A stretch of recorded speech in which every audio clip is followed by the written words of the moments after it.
Hello दोस्तों, मेरा नाम ईशेंदु है and welcome to Simply Crack. दोस्तों, करंट अफेयर्स की सीरीज में आज हम लोग 17 अगस्त से लेके 30 सितंबर तक के जितने भी इंपॉर्टेंट करंट अफेयर्स हैं उन्हें सवालों के माध्यम से देखने वाले हैं। तो पहला सवाल है, which country will now host the ICC women's T20 world cup 2024 after it was previously scheduled in Bangladesh.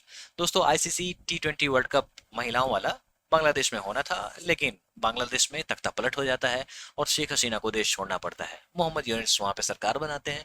Mohammad Younis SSC का फेवरेट है, उनके ऊपर में बहुतों बार सवाल आ चुके हैं। खैर, यहाँ ये पूछा जा रहा है, जो ICC women's T20 world cup अब बांग्लादेश में नहीं होगा तो कहाँ होगा? सही उत्तर है United Arab Emirates. United Arab Emirates में कहाँ होगा? तो दुबई में होगा और शारजा में होगा। कब होगा? तो अक्टूबर 3 से लेके अक्टूबर 20 तक ये होगा, ये आपको पता होना चाहिए। अगला सवाल है, who were the flag bearers for India at the opening ceremony for the Paris para Olympics 2024? Paris para Olympic 2024 के उद्घाटन समारोह में भारत के ध्वजवाहक कौन थे? दोस्तों, ध्वजवाहक कॉम्पिटेटिव एग्जाम्स के लिए इंपॉर्टेंट हो जाता है, इसके ऊपर में सवाल आते हैं, तो आपको ओपनिंग सेरेमनी के, क्लोजिंग सेरेमनी के, पैरा ओलंपिक्स के ये सभी पता होने चाहिए, खासकर तब जब उसी साल ओलंपिक्स इवेंट हुआ हो। ठीक है, तो यहाँ पे सही उत्तर है सुमित एंटिल और भाग्यश्री यादव। इन दोनों की तस्वीर आप यहाँ पे इमेज में देख सकते हैं। एक और चीज बड़ा इंपॉर्टेंट है जो कि मैंने यहाँ पे इंक्लूड कर दिया है, जो पेरिस 2024 पैरा ओलंपिक्स में इस बार इंडिया की तरफ से कुछ नए एंट्रीज हुए हैं स्पोर्ट्स में। कौन कौन? तो पैरा साइकिलिंग, पैरा रोइंग और ब्लाइंड जूडो। ठीक है, अगला सवाल है, who was appointed as the chief de mission for India's Paris 2024 para Olympic contingent? Bharat के पेरिस 2024 पैरा ओलंपिक दल के लिए शेफ डे मिशन के रूप में किसे नियुक्त किया गया है? दोस्तों, वही सारी रिस्पॉन्सिबिलिटी लेके पूरी की पूरी कंटिजेंट को लेके जाते हैं जहां पे ये पैरा ओलंपिक इवेंट ऑर्गेनाइज किया गया है। ठीक है, तो यहाँ पे आंसर है सत्य प्रकाश सांगवान। देख लो, ये रहे, आप इनको जान लो। ठीक है, और एक और इम्पोर्टेंट बात ये है, जो इंडिया इस बार लार्जेस्ट कंटिजेंट भेज रहा है 84 एथलीट्स का, जो कि 12 स्पोर्ट्स डिसिप्लिन में पार्टिसिपेट करेंगे। अगला सवाल है, recently where was the 17th Divya कला मेला हेल्ड? हाल ही में 17th दिव्य कला मेला कहाँ आयोजित किया गया था? दोस्तों, ये आयोजित किया गया था रायपुर में, और ऐसे सवाल आजकल एसएससी पूछता है, इसीलिए यहाँ पे इंक्लूड किया गया है। दोस्तों, दिव्य कला मेला आपको रायपुर में आयोजित किया गया था, और रायपुर से मुझे एक और सवाल याद आ रहा है, जो आपके कॉम्पिटेटिव एग्जाम्स में ये भी सवाल आ सकता है, जो किला रायपुर फेस्टिवल जो है ये कहाँ पे ऑर्गेनाइज किया जाए? और ऑप्शन में आपको दे देंगे रायपुर, तो आपको कंफ्यूज नहीं होना है, इसका सही उत्तर है पंजाब। ठीक है दोस्तों, तो ये आपको पता होना चाहिए। तो कुछ और इंपॉर्टेंट मेला के बारे में देख लेते हैं। एक तो है अंबुबाची मेला, जो कि कामाख्या टेम्पल आसाम में मनाया जाता है। कामाख्या देवी जो है, ये बड़ा इंपॉर्टेंट है आसाम में। ये बेसिकली फर्टिलिटी की देवी इनको कहा जाता है। ठीक है, तो जिनको संतान की प्राप्ति नहीं होती है, वो वहां जाके मांगते हैं और उन्हें संतान की प्राप्ति होती है। ठीक है, और बेसिकली टेंट्रिक एक्टिविटीज जो है यहाँ पे ज्यादा आपको देखने को मिल जाएगा। फिर बानेश्वर फेयर जो है, ये महादेव टेम्पल राजस्थान में किया जाता है, मन सेलिब्रेट किया जाता है, फेयर लगता है। उसके बाद Madhavpur Mela Porbandar Gujarat, Surajkund handicrafts Mela Faridabad Haryana, Nauchandi fair Meerut UP, Sonpur cattle fair जो है ये गंगा और गंडक का संगम होता है पटना में, और वहीं पे है आसपास, वहाँ सारण डिस्ट्रिक्ट है, और वहां पे आपको कॉन्फ्लुएंस जो है गंगा और गंडक का, यहाँ पे लगता है सोनपुर कैटल फेयर। ठीक है, बहुत बड़ा मेला लगता है। By which year does India aim to achieve foot and mouth disease मुक्त भारत? किस वर्ष तक भारत का लक्ष्य फुट एंड माउथ डिजीज मुक्त भारत को प्राप्त करना है? सही उत्तर है 2030। दोस्तों, कभी कभी टारगेट्स से बहुत सवाल आते हैं, तो ये आपको पता होना चाहिए। वैसे आपको बता दें, इंडिया का यूएचसी यानी कि यूनिवर्सल हेल्थ कवरेज का भी टारगेट 2030 ही है। अब कुछ फुट एंड माउथ डिजीज के बारे में जान लेते हैं। क्लोवन हुफ्ड एनिमल्स जो होते हैं ना, उनके बीच में ये फुट एंड माउथ डिजीज देखा गया है, और किसके द्वारा किया जाता है, ये भी सवाल आ सकता है। ठीक है, तो यहाँ पे वायरस एजेंट है, और एप्थो वायरस जो है यही आपका पॉजिटिव एजेंट है, ये आपको पता होना चाहिए। फुट एंड माउथ डिजीज में जानवरों को फीवर होता है और ब्लिस्टर्स होता है। ठीक है, तो इसके लिए बेसिकली अब वैक्सीन डल रहे हैं। ठीक है, what is the name of the new feature introduced by the NPCI for secure delegated payments? सुरक्षित प्रत्योजित भुगतानों के लिए एनपीसीआई द्वारा शुरू की गई नई सुविधा का नाम क्या है? दोस्तों, इसका नाम है यूपीआई सर्कल। इसके बारे में आपको कॉम्पिटेटिव एग्जाम्स के लिए तो जानना ही जानना है। वैसे अगर आप यूजर हैं, यूपीआई यूजर हैं, तो इस फीचर को आप जान लो, ये अच्छा फीचर है जो मुझे अच्छा लगा। अब फीचर क्या है वो समझते हैं। देखो सबसे पहले आप एनपीसीआई का रोल समझो, national payments corporation of India, कभी कभी फुल फॉर्म भी पूछ देते हैं, ये आपको पता होना चाहिए। ठीक है, ये 2008 में अस्तित्व में आया और ये आपको रिटेल पेमेंट सिस्टम को मैनेज करता है। इसका हेडक्वार्टर मुंबई में है। तो बेसिकली ये हुआ एनपीसीआई, आप हो यूजर और ये हुआ बैंक। तो एक तरीके का ये जो एनपीसीआई है ना, वो आपको हब है जिससे सारे बैंक और सारे यूजर कनेक्टेड है। तो ओवरऑल यूपीआई पेमेंट्स जो है यहीं से मैनेज होता है। अब यूपीआई सर्कल के बारे में समझते हैं। मान लो आपके कोई घर वाले हैं, वो पहुंच गए किसी शॉप पे और वहां पे उन्होंने मर्चेंट क्यूआर कोड को स्कैन किया, और स्कैन करने के बाद ये बेसिकली आपको रिक्वेस्ट करेंगे जो आप इसका पेमेंट कर दो। तो यानी कि अगर मान लो कोई छोटा बच्चा है, वहां पे जाके यूपीआई सर्कल उसके फोन में डाउनलोडेड है, वहां पे उसने स्कैन किया और पापा ने पेमेंट कर दिया। तो बेसिकली यही है यूपीआई सर्कल। ठीक है, अब सर्कल इसलिए क्योंकि you have to create a circle for your closed one, तभी ये काम करेगा। ठीक है, What is the theme of the fifth festival edition of नदी उत्सव 2024? नदी उत्सव 2024 के पांचवें त्योहार संस्करण का विषय क्या है? दोस्तों इसका विषय है reverse in reverse making a lifeline. ठीक है, और नदी उत्सव के बारे में जान लेते हैं। देखो एक थे व्यक्ति जिनका नाम था सच्चिदानंद जोशी, उनके द्वारा ही ये आइडिया लाया गया और इसी को कंसीव किया गया। ठीक है, पहला जो नदी उत्सव है वो आपको नासिक महाराष्ट्र गोदावरी रिवर के बैंक के किनारे हुआ था, है ना। सेकंड जो नदी उत्सव है वो विजयवाड़ा आंध्र प्रदेश, फिर थर्ड मुंगेर बिहार, और फोर्थ दिल्ली यमुना, और ये जो पांचवा जो है यहाँ पे आप देख सकते हैं ये वेस्ट बंगाल में हुआ था, और कंसाबती रिवर है उसके किनारे ये हुआ है पांचवा नदी उत्सव, पता होना चाहिए आपको। Bhima river recently seen in news is tributary of which river, हाल ही में अखबारों में देखी गई भीमा नदी किस नदी की सहायक नदी है? दोस्तों इसका सही उत्तर है कृष्णा, और ये कृष्णा की सबसे बड़ी ट्रिब्यूटरी है, ये भी आपको पता होना चाहिए। और अदर ट्रिब्यूटरीज कौन कौन है? तो तुंगभद्रा, कोयना, घाट प्रभा, माल प्रभा, मूसी, दूध गंगा, पंचगंगा, वेन्ना।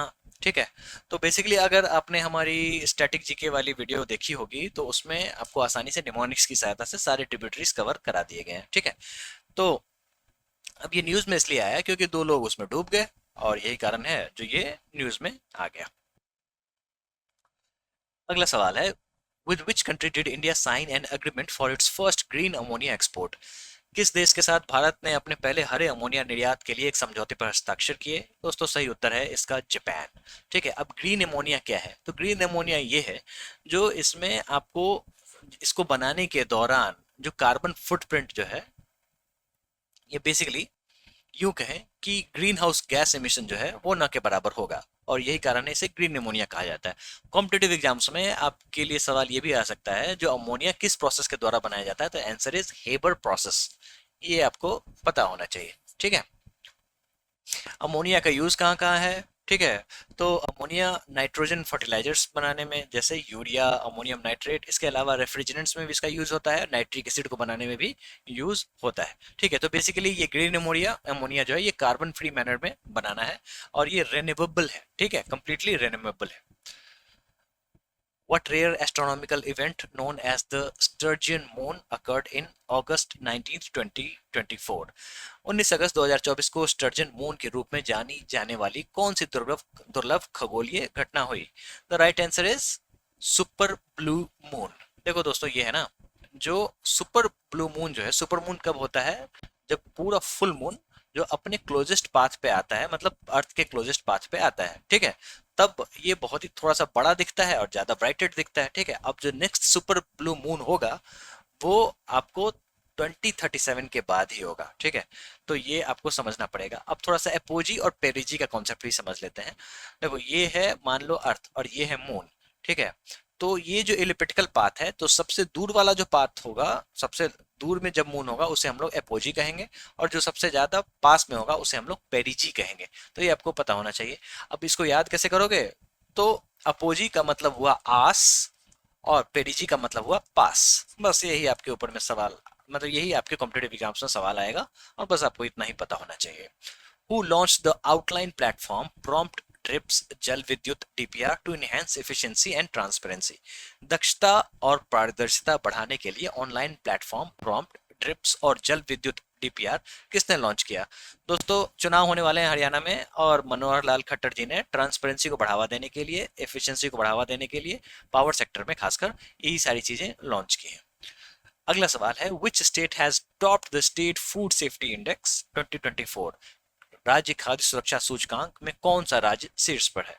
दोस्तों सही उत्तर है केरला, ये आपको पता होना चाहिए। ठीक है, केरला के बाद है तमिलनाडु, जम्मू कश्मीर, गुजरात और नागालैंड। ठीक है, तो ये बेसिकली आपका फूड कितना सेफ है, इसी बेसिस पे आपको स्टेट फूड सेफ्टी इंडेक्स को डिजाइन किया गया है, और 2024 में इस बार केरला टॉप पे है।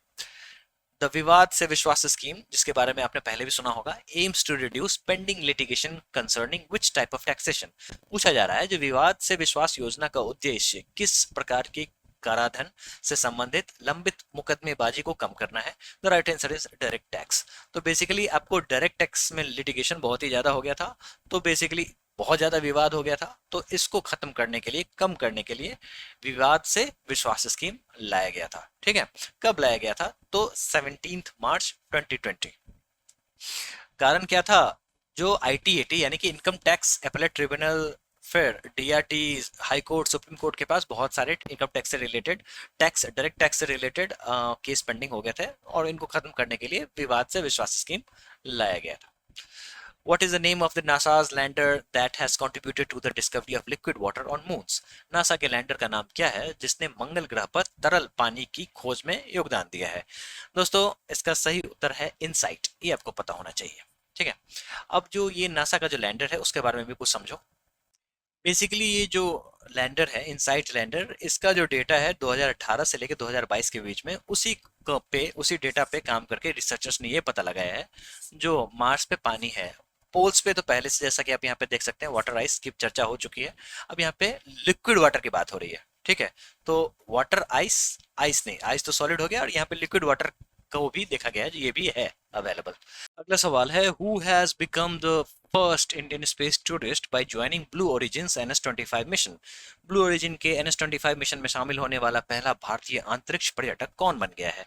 दोस्तों ब्लू ओरिजिन के बारे में समझते हैं। दोस्तों ऐसा है, जो स्पेस टूरिज्म की के लिए अब एक नया कॉन्सेप्ट आ गया है, और इसके लिए बड़े बड़े पैसे वाले उद्योगपति लगे हुए हैं, जो हमारी तरफ से जाएगा, हमारी तरफ से जाएगा।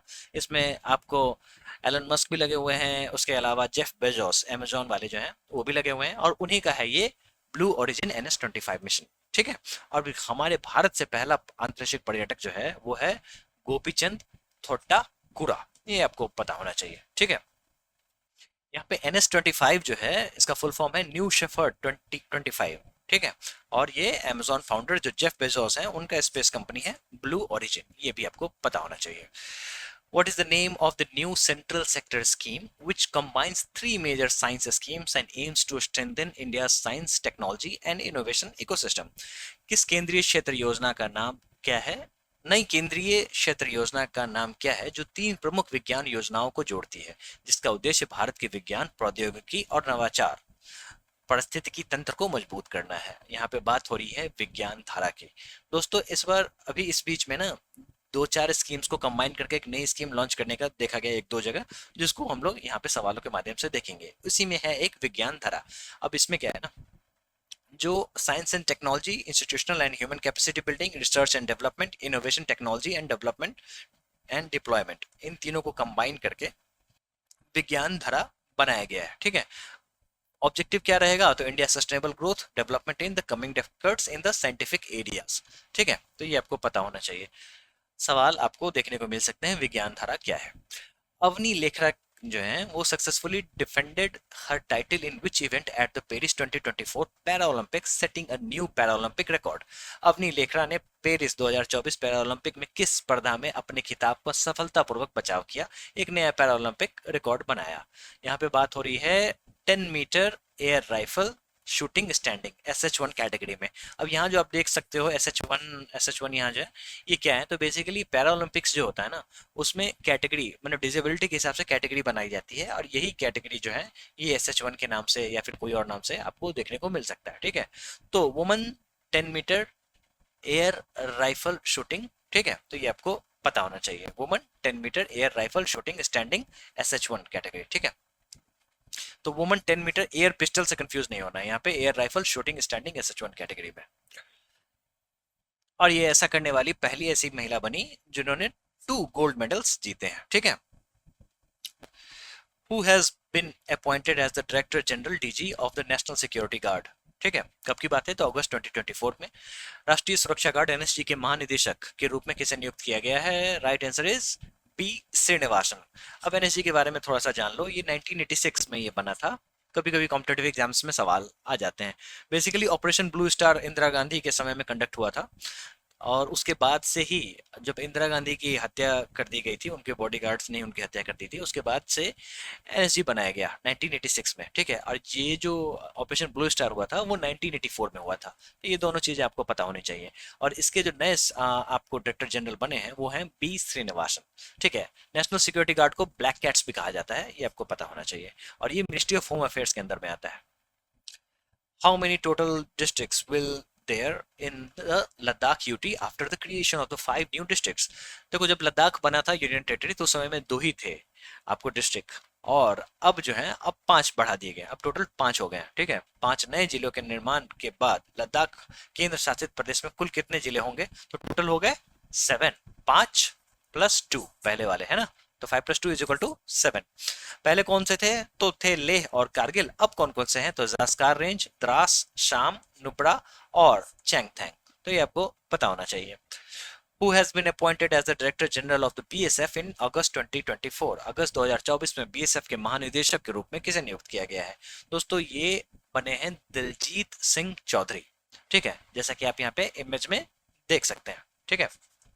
अब कुछ और भी जान लेते हैं। डायरेक्टर जनरल जो सीआईएसएफ के बने हैं वो रजविंदर सिंह भट्टी हैं, और बीएसएफ जो है वो 1965 में अस्तित्व में आया, और ये भी होम मिनिस्ट्री का ही पार्ट है। मतलब बेसिकली होम मिनिस्ट्री के अंदर में ये आता है। Cyclone Asna has recently formed and wreaked havoc in the Arabian Sea. It has been named by which country? चक्रवात आसना ने हाल ही में अरब सागर में कहर बरपाया है। इसका नाम किस देश से ने रखा है? दोस्तों, इसका नाम पाकिस्तान ने रखा है, और ये आपके कॉम्पिटेटिव एग्जाम्स के लिए इंपॉर्टेंट है। इंपॉर्टेंट इसलिए है क्योंकि देखो, ये है इंडिया का पेनिनसुलर रीजन, है ना, और PIA है ना, या फिर AIB, ऐसे याद रख लो। ये अरेबियन सी हो गया, ये इंडियन ओशन हो गया, ये बे ऑफ बंगाल हो गया। तो अक्सर आपको चक्रवात जो है ये इस एरिया में देखने को मिलते हैं, बहुत ही रेयरली आपको यहाँ पे देखने को मिलते हैं, और ये जो आसना है ये इस एरिया में आपको देखने को मिलता है ना। तो यही कारण है जो ये आपको पता होना चाहिए, कॉम्पिटेटिव एग्जाम्स के लिए इंपॉर्टेंट है, ठीक है। देखो, ये रहा चक्रवात आसना। Cyclone names in the Arabian Sea and the Bay of Bengal are decided by the group of countries including India, Pakistan and Oman.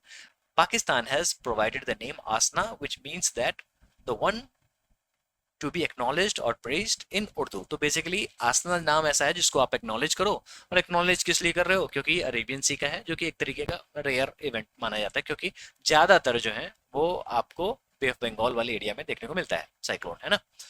Recently, which country has launched the orangutan diplomacy to save the critically endangered species? हाल ही में किस देश ने गंभीर रूप से लुप्तप्राय प्रजातियों को बचाने के लिए ओरंगुटैन डिप्लोमेसी या फिर कूटनीति शुरू की है? The right answer is Malaysia. देखो दोस्तों, ऐसा है, मलेशिया ने लॉन्च किया है ओरंगुटैन डिप्लोमेसी, और ये किससे कंसर्न, इसको कंसर्न क्या दिखाता है? तो वाइल्ड लिंक्ड डिफोरेस्टेशन अफेक्टिंग ओरंगुटैन्स।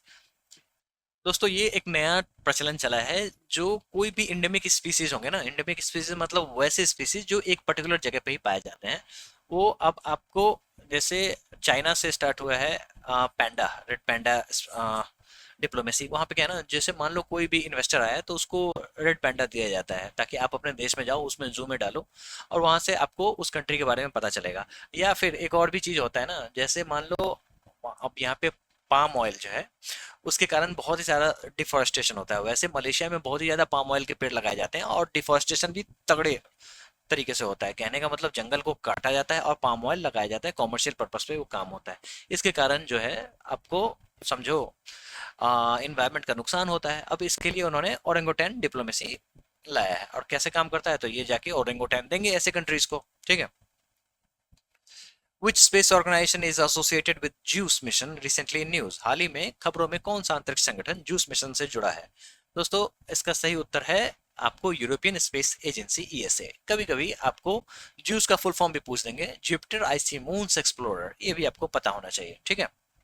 अब ये जो मिशन है ये जुपिटर और इसके मून्स को स्टडी करेगा, कैलिस्टो, यूरोपा और Ganymede which might have the conditions that support life. ठीक है, तो ये आपको पता होना चाहिए।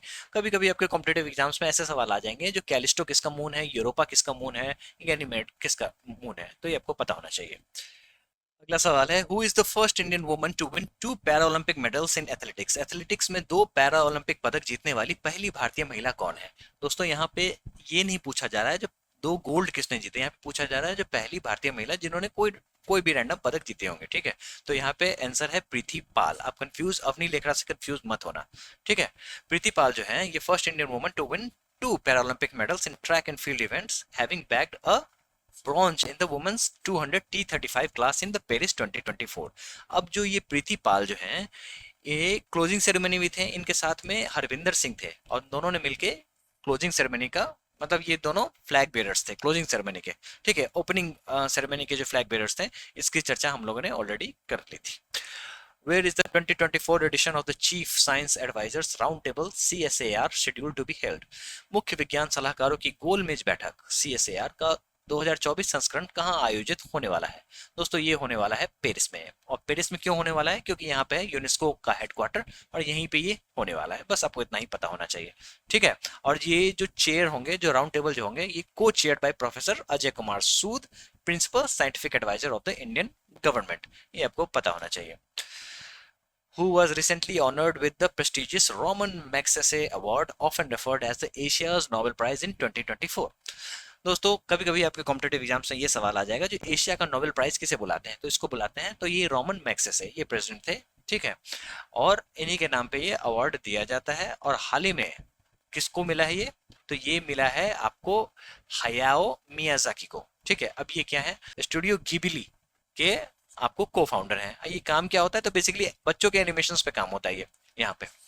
ठीक है, तो ये आपको पता होना चाहिए। और ये मिला है, इनको मिला है रमोन मैग्सेसे अवार्ड, जो कि एशिया का नोबेल प्राइज भी कहा जाता है। ठीक है, और जो आपको रेमोन मैग्सेसे थे वो फिलीपींस के प्रेसिडेंट थे। अगला सवाल है, under the aegis of which mission was the Vishanu Yuddh Abhyas mock drill on the pandemic preparedness conducted in Ajmer Rajasthan.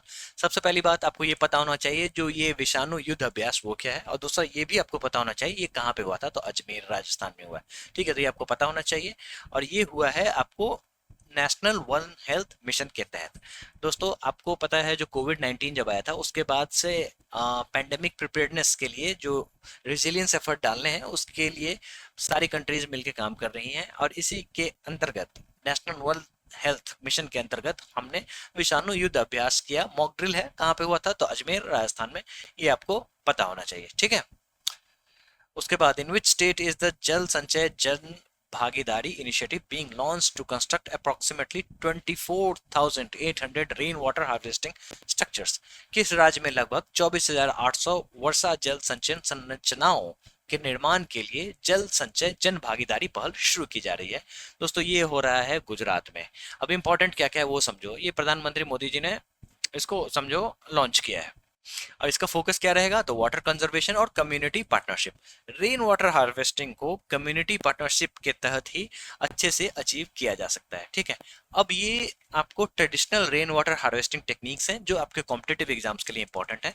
इसकी लिस्ट यहाँ पे दी हुई है, एक बार क्विकली देख लेते हैं। देखो ऐसा है, जो फाड जो है ये आपको तापी रिवर बेसिन जो है महाराष्ट्र में, वहां पे ये रेन वाटर हार्वेस्टिंग टेक्निक की जाती है। ठीक है, फाड पेंटिंग की बात नहीं हो रही है, कंफ्यूज नहीं होना। ये यहाँ पे ट्रेडिशनल रेन वाटर हार्वेस्टिंग की बात हो रही है, तो कंफ्यूज मत होना। ठीक है, फाड पेंटिंग की बात होगी तो राजस्थान। ठीक है, और फाड रेन वाटर टेक्निक की बात करेंगे तो तापी रिवर बेसिन महाराष्ट्र। दोस्तों मैं आपको यहाँ पे ये इसलिए बता रहा हूँ क्योंकि ये एसएससी का फेवरेट है, बहुत बार सवाल आ चुका है। जिंक की बात कर लेते हैं तो लद्दाख में, कुल्स हिमाचल प्रदेश, बहुतों बार एसएससी ने पूछ रखा है। जाबो और रूजा सिस्टम जो है ये नागालैंड में देखने को मिलेगा। जैकवेल जो है ये ग्रेट निकोबार आइलैंड में, पैट सिस्टम मध्य प्रदेश में, एरी तमिलनाडु में सवाल आ चुका है। जोहार जो है ये जो भी एरिया हाई एलिवेशन का है वहां पे ये किया जाता है। फिर पानम केनी जो है ये केरला वेनाड डिस्ट्रिक्ट है वहां पे। आहर पाइंस जो है ये साउथ बिहार में आपको देखने को मिलेगा। ठीक है, आपको पता है जो बिहार में, नॉर्थ बिहार में बाढ़ आता है और साउथ बिहार में सूखा पड़ता है, तो इसका सोल्यूशन है आहर पाइंस, वहां पे रेन वाटर हार्वेस्टिंग टेक्निक का इस्तेमाल किया जाता है। फिर झालरा जो है ये जोधपुर राजस्थान में, बावड़ी आपको राजस्थान में ही देखने को मिलेगा, टांका भी वहीं पे देखने को मिलेगा। अब देखो ऐसा जो ये सब सूखाग्रस्त इलाके हैं, यही कारण है जो वहाँ पे रेन वाटर हार्वेस्टिंग को बढ़ावा दिया जाता है। खादिन जो है ये भी राजस्थान में सवाल आ चुका है, जैसलमेर राजस्थान में ये यूज किया जाता है। और कुंड जो है ये आपको वेस्टर्न राजस्थान और गुजरात में देखने को मिलता है, इसके अलावा और भी जगह पे कुंड देखने को मिलेगा। ठीक है, अगला सवाल है which team won the Durand cup 2024 by defeating Mohan बगान एसजी 4-3। ठीक है, इन अ पेनल्टी शूटआउट। किस टीम ने पेनल्टी शूटआउट में मोहन बगान एसजी को 4-3 से हराकर डूरंट कप 2024 जीता? ये जीता है आपको north east United football club ने। ठीक है, तो ये आपको पता होना चाहिए। अब कॉम्पिटेटिव एग्जाम्स में आपके पास सवाल ये आ जाएगा जो डूरंट कप जो है ये कौन से गेम से एसोसिएटेड है, तो आंसर इज फुटबॉल। और यहाँ पे पूछा जा रहा है जो डूरंट कप 2024 में विनर कौन है, तो north east United football club. ठीक है, कहाँ पे हुआ था, तो salt lake stadium Kolkata. At which location is the second phase of exercise तरंग शक्ति 2024 being conducted? ठीक है, तरंग शक्ति 2024 या फिर 24 कह लो, अभ्यास का दूसरा चरण किस स्थान पे आयोजित किया जा रहा है? The right answer is air force station Jodhpur. दोस्तों मिलिट्री एक्सरसाइजेस की एक वीडियो डली हुई है इस चैनल पे, अगर आपको मिलिट्री एक्सरसाइज में कंफ्यूजन है तो वो वीडियो आप देख जाओ। अराउंड 35 मिनट्स की वो वीडियो है, अगर आप 1.5 पे देखोगे तो वही 20 मिनट्स लगने हैं। और उसके बाद से मुझे नहीं लगता आप जीवन में कभी भी कोई भी सवाल मिलिट्री एक्सरसाइज से गलत करके आओगे कॉम्पिटेटिव एग्जाम्स में। ठीक है, तो तरंग शक्ति की बात कर लेते हैं। ये मल्टीलैटरल एक्सरसाइज है, बहुत सारे कंट्रीज पार्टिसिपेट कर रहे हैं, Australia, Greece, Sri Lanka, UAE, Japan, Singapore, United States. ठीक है, और पहला जो फेज जो था एक्सरसाइज तरंग शक्ति का ये तमिलनाडु में हुआ था अगस्त में। Who is set to become the first Indian president of Olympic Council of India? दोस्तों ओलंपिक काउंसिल ऑफ इंडिया और इंडियन ओलंपिक एसोसिएशन, इसमें कंफ्यूज नहीं होना है। ठीक है, तो एशिया की ओलंपिक परिषद के पहले भारतीय अध्यक्ष बनने के लिए कौन तैयार हैं? तो पहले भारतीय अध्यक्ष बनने को तैयार हैं रणधीर सिंह जी। ठीक है, और इंडियन ओलंपिक एसोसिएशन है उसकी जो प्रेसिडेंट है वो कौन है, तो पीटी उषा। ठीक है, तो ये दोनों चीजें आपको पता होनी चाहिए। अभी हाल ही में जब ओलंपिक्स में कुछ हुआ था ना, क्या हुआ था, विनेश फोगाट से रिलेटेड जो न्यूज आई थी, तो गवर्नमेंट ने बोला था पीटी उषा को जो तुम जाओ उसमें मीडिएट करो, वहां पे देखो क्या दिक्कत है। ठीक है, तो ये सारी चीजें आपको पता होनी चाहिए। Where is the world largest low carbon hydrogen facility to set to be built? दुनिया की सबसे बड़ी कम कार्बन हाइड्रोजन सुविधा कहाँ बनाई जानी है? दोस्तों टेक्सास यूएसए में ये बनना है, और ये वर्ल्ड का largest low carbon hydrogen facility बनने वाला है। दोस्तों हाइड्रोजन को बनाने में ना कार्बन जो है वो बहुत ही ज़्यादा कार्बन एमिशन होता है, तो फिर फोकस हाइड्रोजन बनाने पे जितना होना चाहिए उतना इस पे भी फोकस होना चाहिए जो वो लो कार्बन एमिशन हो उसके। और इसमें आपको इंडिया का वर्ल्ड का सबसे बड़ा जो लो कार्बन हाइड्रोजन फैसिलिटी है वो टेक्सास यूएसए में बनने जा रहा है। ठीक है, ठीक है, तो ये आपको दिमाग में रखना है। What is the minimum age for senior citizens to qualify for the 5 lakh health insurance coverage approved by the cabinet? ये बहुत ही इंपॉर्टेंट है, ये आपको पता होना चाहिए। कैबिनेट द्वारा अनुमोदित 5 लाख स्वास्थ्य बीमा कवरेज के लिए अर्हता प्राप्त करने के लिए वरिष्ठ नागरिकों के लिए न्यूनतम आयु क्या है? दोस्तों न्यूनतम आयु है 70 ईयर्स। अब ये क्या है, तो बेसिकली आप समझो। दोस्तों आपको पता है जो आयुष्मान योजना के तहत, उस आयुष्मान योजना के तहत कौन एलिजिबल है, तो सोशियो इकोनॉमिक कास्ट सेंसस से उन्होंने डेटा उठाया और उस हिसाब से उन्होंने आपको बेनिफिशियरीज को सेलेक्ट किया। अब हमने यूनिवर्सल हेल्थ कवरेज 2030 तक फिल करना है। अब इसके तहत आपको बहुत सारे कदम उठाए जा रहे हैं, इसमें से एक और कदम है जो अब जो 70 ईयर्स से ऊपर के जितने भी लोग हैं ना उनको हम लोग 5 लाख का यूं ही कवरेज देना है इरिस्पेक्टिव ऑफ देयर इनकम। तो ये आपको पता होना चाहिए, उनके इनकम से कोई लेना देना नहीं है, वैसे ही उनको मिल जाना है। अब उनके लिए एक अलग से आईडी जनरेट होगी, ये भी आपको पता होना चाहिए। Which state is hosting Semicon India 2024, which aims to elevate India's semiconductor sector and attract global investment? Semicon India 2024 की मेजबानी कौन सा राज्य कर रहा है जिसका उद्देश्य भारत के सेमीकंडक्टर क्षेत्र को ऊंचा करना और वैश्विक निवेश को आकर्षित करना है? तो right answer is Uttar Pradesh. दोस्तों उत्तर प्रदेश का ये बहुत ही बेहतरीन कदम है, ये आपको पता होना चाहिए। अक्सर लोग कर्नाटका बेंगलुरु से कंफ्यूज हो जाते हैं, नहीं दोस्तों उत्तर प्रदेश इसमें आगे आ रहा है और वो सेमिकॉन इंडिया 2024 को होस्ट कर रहा है। ठीक है, तो ये आपको पता होना चाहिए। India becomes world's second largest 5G smartphone market. India has overtaken which country to become the second largest global market for 5G smartphone? The right answer is United States. अब 5G स्मार्टफोन का जो market है उसमें हम लोग अब second largest बन गए हैं, ठीक है। और सिर्फ अब हम लोग चाइना से पीछे हैं, ठीक है, यूएसए को हमने पीछे कर दिया है। तो ये सारी चीजें आपको पता होनी चाहिए।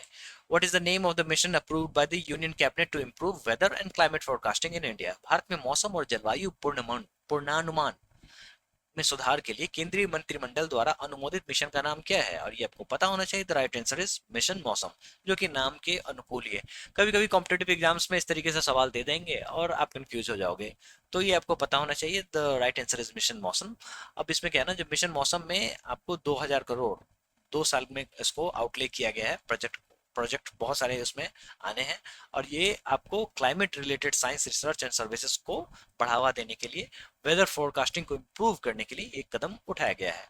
Who won the women's and the men's single titles at the 2024 US Open? 2024 US Open में महिला और पुरुष एकल खिताब किसने जीते? ये नाम आपको पता होना चाहिए। The right answer is Aryna Sabalenka and Jannik Sinner, ठीक है। तो ये आप यहाँ पे इमेज देख सकते हैं। अरियना सेबालेंका जो है the second seed from the Belarus. अब ये सीडिंग क्या है ना, तो बेसिकली आपको टेनिस में क्या होता है ना, जो आप दो पावरफुल लोग का मैच शुरू में ही हो जाएगा तो मजा नहीं आएगा, तो इसके लिए सीडिंग डिसाइड किया जाता है। जिस तरीके से वर्ल्ड कप होता है क्रिकेट का, तो पूल्स बनाए जाते हैं ना, और कंट्रीज को उसी हिसाब से मतलब मैच को लड़ाया जाता है, और इस तरीके से सेमीफाइनल होता है फिर फाइनल होता है। इसी तरीके से यहाँ पे सीडिंग का कॉन्सेप्ट होता है टेनिस में, तो ये आपको पता होना चाहिए, ठीक है। तो ये दोनों नाम आपको पता होने चाहिए। Where did the 20th edition of the India US Joint Military Exercise युद्ध अभ्यास take place? भारत अमेरिका संयुक्त सैन्य अभ्यास युद्ध अभ्यास का 20वां संस्करण कहाँ हुआ? ये हुआ है महाजन फील्ड फायरिंग रेंज बीकानेर में, ठीक है। तो ये आपको पता होना चाहिए। The exercise first held in 2004 alternates annually between India and the US. तो बेसिकली युद्ध अभ्यास जो है, आपके पास कॉम्पिटेटिव एग्जाम्स में सवाल आ जाएगा, युद्ध अभ्यास किन के बीच में होता है? तो इंडिया यूएस का ज्वाइंट मिलिट्री एक्सरसाइज है। एक बार इंडिया में होगा, अगले बार यूएस में होगा, इसी तरीके से ये चलता रहता है। तो ये आपको पता होना चाहिए, सवाल आने के चांसेस इससे ज्यादा है। Where is the world first conservation and the breeding center for the critically endangered Asian king vulture being launched? गंभीर रूप से लुप्त प्राय एशियाई राजा गिद्ध के लिए दुनिया का पहला संरक्षण और प्रजनन केंद्र कहाँ लॉन्च किया जा रहा है? दोस्तों ये महाराजगंज यूपी में लॉन्च किया जा रहा है, ये आपको पता होना चाहिए। और इसके ये अक्सर न्यूज में अभी बना हुआ था। What is the full form of the PM E-Drive scheme that includes e-vouchers and aims to simplify EV purchasing process? हाल ही में ये न्यूज में था, बहुत ही इंपॉर्टेंट है, ये आपको पता होना चाहिए। पीएम ई ड्राइव योजना का पूर्ण रूप क्या है, जिसमें ई वाउचर शामिल है और इसका उद्देश्य ईवी खरीद प्रक्रिया को सरल बनाना है? The right answer is PM electric drive revolution in innovative vehicle enhancement. तो ये आपको पता होना चाहिए, कॉम्पिटेटिव एग्जाम्स में सवालों में देखने को मिल सकता है। पहला तो सवाल ये हो गया। दूसरा चीज ये, जो क्या लगता है ये कौन से मिनिस्ट्री के द्वारा ये लॉन्च किया गया होगा, बताइए। अक्सर ये कंफ्यूज कर देता है, ये लगता है ये ministry of road transport and highways के अंतर्गत होगा। नहीं दोस्तों, ये ministry of road transport and highways के अंतर्गत नहीं है, ये है आपको मिनिस्ट्री ऑफ हेवी इंडस्ट्रीज के अंतर्गत, ठीक है। तो ये आपको पता होना चाहिए। बेसिकली इसके अंदर में चार्जिंग स्टेशन भी लगाने हैं और आपको ई व्हीकल्स जो है उसको बढ़ावा भी देना है, ठीक है। With which country is India conducting the joint military exercise Al Najah? Bharat किस देश के साथ संयुक्त सैन्य अभ्यास अल नजाह कह लो, ठीक है, आयोजित कर रहा है? दोस्तों राइट आंसर इज ओमान, ये आपको पता होना चाहिए, ठीक है। What is the new name given to Port Blair in the Andaman and Nicobar Islands, which was once a naval base of the Chola Empire and also hosted the first unfurling of the Tiranga by Netaji Subhash Chandra Bose? Andaman and Nicobar द्वीप समूह में port Blair को दिया गया नया नाम क्या है, जो कभी चोल साम्राज्य का नौसैनिक अड्डा था और नेताजी सुभाष चंद्र बोस द्वारा तिरंगा के पहले फहराने की मेजबानी भी वहां की गई थी? The right answer is Shri Vijayapuram. तो ये बड़ा इंपॉर्टेंट है, ये आपको पता होना चाहिए। जो अब पोर्ट ब्लेयर का नाम जो है ये श्री विजयपुरम कर दिया गया, ठीक है। और कभी कभी आपको कॉम्पिटेटिव एग्जाम्स में ऐसे सवाल जो होते हैं वो एक्सट्रीमली इंपॉर्टेंट माने जाते हैं, ठीक है। तो ये मुझे लगता है ये बहुत एक्सट्रीमली इंपॉर्टेंट सवाल है, ये आपको पता होना चाहिए। दोस्तों आपको बता दें, जो चोला अंपायर जो थे उसके फाउंडर थे आपको विजयालय, ये भी आपको पता होना चाहिए। Which of the following statements is not a part of the three components of the BioRide scheme? ठीक है, निम्नलिखित में से कौन सा कथन बायोराइड योजना के 3 घटकों का हिस्सा नहीं है? The right answer is bio agriculture expansion and innovation. ये हिस्सा नहीं है, बाकी के ये हिस्से हैं। जैसा कि मैंने आपको बताया, जो अभी इस बीच में देखा गया है, जो बहुत सारी स्कीम्स को सब्ज्यूम करके एक स्कीम निकाला गया है, उसके तहत बायो राइड स्कीम आपको यहाँ पे देखने को मिलता है। ठीक है, तो बायो राइड जो स्कीम है, ये दो स्कीम्स को कंबाइन किया गया है, बायोटेक्नोलॉजी रिसर्च एंड डेवलपमेंट और इंडस्ट्रियल एंड एंटरप्रेन्योरशिप डेवलपमेंट। इसके अलावा एक आपको नया कंपोनेंट भी जोड़ा गया है, bio manufacturing and bio foundry. दोस्तों बायो फाउंड्री क्या है वो भी समझते हैं। देखो फाउंड्री का मतलब होगा ना एक तरीके का इंडस्ट्री। ठीक है, अब बायो फाउंड्री में क्या होता है ना, जो बायो एजेंट्स मतलब लिविंग एजेंट्स का इस्तेमाल किया जाता है मैन्युफैक्चरिंग में। ठीक है, जैसे आपको सिल्क बनाना है, बहुत सारा सिल्क बनाना है, या फिर बहुत सारी चीजें जिसमें बायोटेक्नोलॉजी का इस्तेमाल किया गया है, उसको हम लोग बायो फंड्री के नाम से जानेंगे। ठीक है, तो ये आपको पता होना चाहिए। Who has been appointed as the next Chief Minister of Delhi following Arvind Kejriwal resignation in September 2024? सितंबर 2024 में अरविंद केजरीवाल के इस्तीफे के बाद दिल्ली के अगले मुख्यमंत्री के रूप में किसे नियुक्त किया गया है? तो राइट आंसर इज आतिशी मरलेना। ठीक है, उन्होंने आतिशी ने सीएम की कुर्सी खाली कर रखी है, बगल में कुर्सी लगा रखी है, हालांकि सीएम अभी आतिशी मरलेना ही है ना। Which country is set to host the 2026 Commonwealth Games after Victoria, Australia withdrew due to high cost? दोस्तों 2026 कॉमनवेल्थ गेम्स जो है वो होना था विक्टोरिया ऑस्ट्रेलिया में, लेकिन विक्टोरिया ऑस्ट्रेलिया जो है इसने हाथ खड़े कर दिए, जो भाई ये बहुत महंगा है, बहुत ही महंगा पड़ेगा हमें। ठीक है, अब ग्लासगो जो है स्कॉटलैंड वो सामने आया है, जो भाई चलो हम ही कर लेंगे, कोई दिक्कत नहीं है। और इसको ऐसा वादा किया गया है जो आपको पब्लिक मनी नहीं लगेगा, मतलब सरकार की तरफ से पैसा नहीं लगेगा, सारा पैसा का जुगाड़ हो जाना है। ठीक है, तो ये आपको पता होना चाहिए। और 2022 का कॉमनवेल्थ गेम जो है ये बर्मिंघम इंग्लैंड में हुआ था, ये भी आपको पता होना चाहिए। Who is the first woman fighter pilot to join the LCA Tejas fleet and elite flying bullets squadron? LCA Tejas बेड़े और कलीन फ्लाइंग बुलेट्स स्क्वाड्रन में शामिल होने वाली पहली महिला लड़ाकू पायलट कौन है? The right answer is squadron leader Mohana Singh. ठीक है, स्क्वाड्रन लीडर जो मोहना सिंह जो है ये पहली ऐसी वुमेन फाइटर पायलट हैं जिन्होंने इंडियन एयरफोर्स के एलसीए लाइट कॉम्बैट एयरक्राफ्ट तेजस जो है उसके फाइटर फ्लीट का ये हिस्सा बनी है, और ये फ्लाइंग बुलेट स्क्वाड्रन का भी हिस्सा बने हैं, और ये हाल ही में तरंग शक्ति एक्सरसाइज में भी देखी गई थी। ठीक है, Which of the following statements regarding the Subhadra scheme launched by Prime Minister Modi in Odisha is correct? Competitive exams में स्टेट में जो भी स्कीम्स लॉन्च होते हैं, जो भी इंपॉर्टेंस होल्ड करते हैं, वो आपको कॉम्पिटेटिव एग्जाम्स में सवालों के रूप में देखने को मिल जाते हैं। इसी में से एक स्कीम है सुभद्रा स्कीम, जो कि उड़ीसा में लॉन्च किया गया है। उड़ीसा में प्रधानमंत्री मोदी द्वारा शुरू की गई सुभद्रा योजना के बारे में निम्नलिखित में से कौन सा कथन सही है? दोस्तों मैं यहाँ पे आपको कथन सही वाला ही बता देता हूँ। ये स्कीम जो है आपको 50,000 रुपए 5 साल के में देगी, और 21 से 60 साल की महिलाएं हैं वो इसकी बेनिफिशियरीज हैं। बेसिकली आपको 10,000 रुपए 2 इक्वल इंस्टॉलमेंट में पर ईयर मिलेंगे। इसके अलावा 5,000 रुपए आपको इंटरनेशनल वुमेन्स डे में मिलेगा, और 5,000 रुपए रक्षाबंधन में भेजा जाएगा। उड़ीसा का सुभद्रा स्कीम। उड़ीसा में आपको पता है जो गवर्नमेंट चेंज हुई है और नवीन पटनायक की जो गवर्नमेंट है वो हटी है, और यहाँ पे बीजेपी बहुत दिनों बाद सत्ता में आई है। बहुत दिनों बाद या फिर पहली बार सत्ता में आई। इससे पहले तो कोलिशन में आ चुकी है, लेकिन पूरी पूरी पावर में पहली बार आई है, तो ये आपको पता होना चाहिए। और उड़ीसा के सीएम हुए मोहन चरण मांझी। ठीक है, तो ये भी आपको पता होना चाहिए।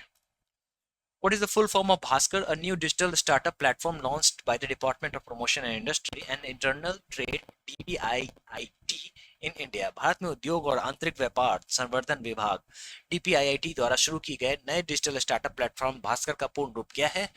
दोस्तों इसका मतलब है Bharat startup knowledge access registry. ये आपको पता होना चाहिए, बड़ा ही इंपॉर्टेंट सवाल है। ये बेसिकली इंडिया का जो स्टार्टअप इकोसिस्टम है ना उसको बढ़ावा देने के लिए ये किया गया है। दोस्तों जब से मोदी गवर्नमेंट आई है स्टार्टअप पे ध्यान दिया गया था, बीच में थोड़ा सा गिरावट आया है, और इसको बूस्ट करने के लिए भास्कर स्कीम लाई गई है ताकि फिर से स्टार्टअप को बढ़ावा दिया जाए। What has been appointed? Who has been appointed as the new Director General of the Narcotics Control Bureau? Narcotics Control Bureau (NCB) के नए महानिदेशक के रूप में किसे नियुक्त किया गया है? ये किया गया है अनुराग गर्ग। ठीक है, तो अनुराग गर्ग जो है ये 1993 के आईपीएस ऑफिसर हैं हिमाचल प्रदेश कैडर के, और ये आपको नारकोटिक्स कंट्रोल ब्यूरो के नए डीजी हुए। ठीक है, Who won the 2024 Emmy Award for Outstanding Lead Actor in the Drama Series? Drama series में उत्कृष्ट लीड अभिनेता के लिए 2024 का एमी पुरस्कार किसने जीता? दोस्तों ये जीता है आपको हिरोयुकी सनाडा शोगुन ने।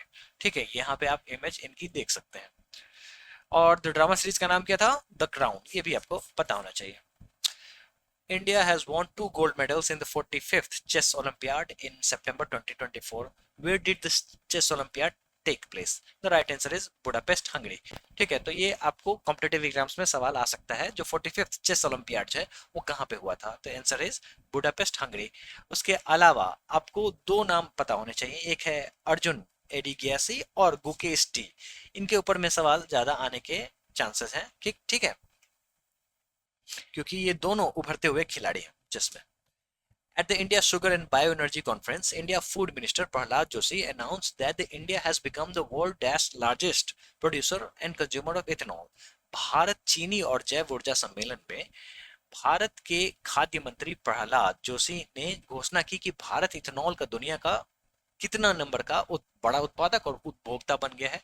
तो दोस्तों हम हैं तीसरे नंबर पे। सबसे बड़ा उत्पादक कौन है और उपभोक्ता कौन है? तो यूनाइटेड स्टेट्स। इतना आपको पता होना चाहिए। दूसरे नंबर पे कौन है? तो ब्राजील। चाइना से कंफ्यूज मत हो जाना। ठीक है, तीसरे नंबर पे हम है। और हमारे यहाँ जो प्रोडक्शन जो है ये अभी इस बार 18% बढ़ा है, जैसा कि प्रहलाद जोशी जी ने ही बताया। ठीक है, और जो शुगर केन प्रोडक्शन है 40% बढ़ा है और शुगर केन का जो उत्पादन है वो 18% बढ़ा है। Which edition of International Film Festival of India (IFFI) is scheduled to take place in Goa from November 20th to November 20th to 28th 2024? Bharat के अंतर्राष्ट्रीय फिल्म महोत्सव IFFI का कौन सा संस्करण 20वें से 28 नवंबर 2024 तक गोवा में होने वाला है? The right answer is 55th। दोस्तों अब गोवा जो है ये फिक्स है IFFI के लिए। जब फिक्स हो जाता है तो फिर ये इंपॉर्टेंट नहीं बनता है जो वेन्यू कहाँ है, इंपॉर्टेंट ये हो जाता है ये कौन सा वाला फिल्म फेस्टिवल है। ठीक है, तो the right answer is 55th, ये आपको पता होना चाहिए। ठीक है, what is the name of the super computing system inaugurated by prime minister Narendra Modi in Pune, developed under the national super computing mission? राष्ट्रीय सुपर कंप्यूटिंग मिशन के तहत विकसित पुणे में प्रधानमंत्री नरेंद्र मोदी द्वारा उद्घाटन किए गए सुपर कंप्यूटिंग सिस्टम का नाम क्या है? द राइट आंसर इज परम रुद्र, जैसा कि आप यहाँ पे इमेज में देख सकते हैं दोस्तों। और इसका जो डिप्लॉयमेंट है ना, ये कहाँ पे है? तो एक पुणे में है, एक दिल्ली में, कोलकाता में। क्या काम होता है सुपर कंप्यूटर्स का काम क्या होता है? दोस्तों सुपर कंप्यूटर का काम बहुत होता है। सुपर कंप्यूटर का काम आपको रिसर्च में बहुत ज़्यादा यूज होता है, एस्ट्रोनॉमी में बहुत ज़्यादा यूज होता है। फिर आपको जैसे कैंसर सेल्स का पता लगाना है, कैंसर में जितने ज़्यादा ज़्यादा चीज़ें आपको सामने आएंगी वो उसमें सुपर कंप्यूटर का बहुत ही ज़्यादा योगदान रहता है। ठीक है, वेदर फोरकास्टिंग में बहुत ही ज़्यादा रोल रहता है। ठीक है, तो सितंबर 2024 में आपको प्रधानमंत्री नरेंद्र मोदी जो है उन्होंने 3 परम रुद्र सुपर कंप्यूटर को आ, ये समझो लॉन्च किया है और ये नेशनल सुपर कंप्यूटिंग मिशन के तहत लॉन्च किया गया। ठीक है, तो ये आपको पता होना चाहिए। और इसमें प्रधानमंत्री मोदी ने कहा जो टेक्नोलॉजी का इस्तेमाल गरीबों के लिए करना है। ठीक है, Where did the 7th edition of the Global Aerospace Summit take place on the September 25th, 2024, focusing on sustainability, youth engagement and innovation in aerospace, space and defense sectors? Global aerospace summit का 7वां संस्करण 25-26 सितंबर 2024 को कहाँ हुआ, जिसमें aerospace अंतरिक्ष और रक्षा क्षेत्रों में स्थिरता, युवा जुड़ाव और नवाचार पर ध्यान केंद्रित किया गया? The right answer is Abu Dhabi. ठीक है, इतना ही आपको पता होना चाहिए। What is India's rank in the Global Innovation Index 2024 among the 133 global economies? बहुत ही इंपॉर्टेंट सवाल है। 133 वैश्विक अर्थव्यवस्थाओं के बीच ग्लोबल इनोवेशन इंडेक्स 2024 में भारत की रैंक क्या है? दोस्तों हम लोग अब 39th पोजीशन पे पहुंच गए हैं। ठीक है, तो ये आपको पता होना चाहिए। देखो किस तरीके से हम लोग का डेवलपमेंट हुआ। 2015 में हम लोग 81st पोजीशन पे थे और आज हैं 39th पोजीशन पे। ठीक है, तो ये बहुत बड़ी बात है। और हम लोग वर्ल्ड इंटेलेक्चुअल प्रॉपर्टी ऑर्गेनाइजेशन के द्वारा जो रैंक निकाला गया है उसके हिसाब से हम लोग 4th पोजीशन पे भी हैं। तो ये विपो के हिसाब से, तो ये भी आपको पता होना चाहिए। ठीक है, और आपको ये बता दें जो ये ऊपर कैसे जाओगे, जितना आप R&D पे खर्चा करोगे उतना ऊपर जाओगे, है ना। अब हम लोग जो कंट्रीज हैं मतलब हमारे पास बहुत ज़्यादा प्रायोरिटीज है, हमारे यहाँ गरीबी बहुत ही ज़्यादा है, पॉपुलेशन बहुत ही ज़्यादा है, तो R&D पे ज़्यादा खर्च कर नहीं पाते हैं। हालांकि India ranks first among the 38 lower middle income economies maintaining it's leadership, तो ये अपने आप में बहुत बड़ी बात है। What are the names of the two high performance computing HPC systems inaugurated by Prime Minister Narendra Modi for weather and climate research? दोस्तों अभी हम लोगों ने परम रुद्र की बात की, अब यहाँ पे क्या है ना, वेदर और क्लाइमेट रिसर्च के लिए दो हाई परफॉर्मेंस कंप्यूटर सिस्टम का उद्घाटन प्रधानमंत्री नरेंद्र मोदी ने किया। उसका नाम है अर्क और अरुणिका, ये आपको पता होना चाहिए, ठीक है। वेदर फोरकास्टिंग में ऐसे ऐसे कंप्यूटर सिस्टम का बहुत ही ज्यादा इस्तेमाल होता है, ठीक है। Which ministry launched the National Responsible Tourism Initiative titled पर्यटन मित्र और पर्यटन दीदी? किस मंत्रालय ने पर्यटन मित्र और पर्यटन दीदी नामक राष्ट्रीय जिम्मेदार पर्यटन शुरू की है? दोस्तों ये शुरू किया है मिनिस्ट्री ऑफ टूरिज्म, नाम से ही आपको लग गया होगा, ये न्यूज में था तो आपको बताना हमने जरूरी समझा। तो इसी के साथ आपको जितने भी इंपॉर्टेंट करंट अफेयर्स यहाँ पे समाप्त होते हैं, और आपको वीकली करंट अफेयर्स अब हर हफ्ते मिलेगी। बीच में आपको सीजीएल एग्जाम्स थे और हमारे जितने भी रिसोर्स थे वो इसमें व्यस्त हो गए थे, ताकि आपको स्टैटिक जीके का रिवीजन सीरीज लॉन्च किया जा सके। इसके अलावा जो इंपॉर्टेंट जीके की वीडियोस आपके चैनल पे गई हैं उसमें हम लोग थोड़ा सा बिजी थे, अब आपको कंटिन्यूसली वीकली करंट अफेयर्स इस चैनल पे मिल जाएगा। And I wish you best of luck for your examination. Thank you.